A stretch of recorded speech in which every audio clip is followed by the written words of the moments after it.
Venice, its canals, gondolas, St. Mark's Square and its Bridge of Sighs. But beyond the clichés, Venice is a city of art that has never been stuck in its history, but has always remained connected to the past and future, tradition and modernity.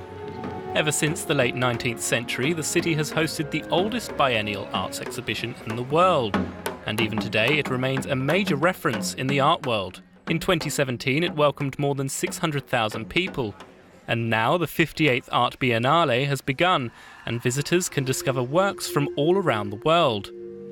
The Biennale takes place in two main areas, the Giardini and the Arsenale, where boats were made. This year the Biennale's theme reflects the issues of our time. May you live in interesting times. May we live in interesting times. This is the heading of the Venice Biennale, which takes its guests beyond an artistic framework to explore current political issues. Art as a witness and representation of its time. We met the curator and artistic director of the Venice Art Biennale, Ralph Rugoff.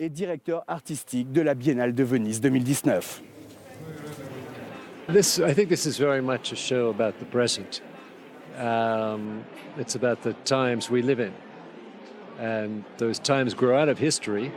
They didn't appear out of nothing. And they may be heading towards different possible futures, we don't know. But this is really an exhibition about how artists respond to the times we live in. The Barca Nostra by Christoph Büchel is the wreck of a boat that sank off the coast of Libya in 2015, with more than 700 people on board, a big open coffin. It's not art, but it's the work, but it's an artist who's initiated its presentation. And it's, again, an artist who's taking something real from the world, something associated with tragic death, and is putting it in the context of an art world to ask questions. Asking questions is what Polish artist Roman Stanczak is doing with this plane cabin that refers to the crash that killed the president of Poland, Lech Kaczynski.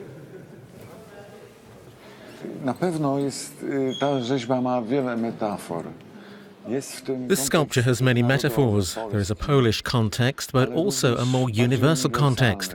It is a metaphor for the world around us, but it is also a metaphor for the inside of the man, his research, and all of this at the top of technological development. We always come back to our primitive instincts. There is also a focus on feminism, with the Korean pavilion hosting 3 female artists whose work reflects the relationship between tradition and modernity from a woman's point of view. The contemporary is not only contemporary.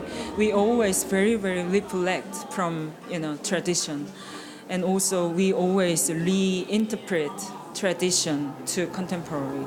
So here in Venice, there are so many traditional things and contemporary things mixed together. So the venue is quite nice for us. The Biennale also hosts many events, one of the most prestigious of which is the Future Generation Art Prize, which brings together 21 artists selected by a jury under the Pinchuk Art Center of Kiev. The future of art is to be discovered among these artists in a magnificent palazzo from the late 16th century. Being present in these beautiful palazzi, as we are here in Catron, gives an interesting relation between something which is new, radical, which is cutting edge very often, and something that is deeply traditional. The winner of this year's prize is Lithuanian artist Emilia Škernelytė, with her Tea and a Half video, which was filmed in a nuclear plant considered to be Chernobyl's twin sister. I'm interested in future archaeology, like looking to all these human left scars and signs in Earth, both through scientific progress and kind of Cold War mythologies. The Venice Art Biennale runs until the 24th of November.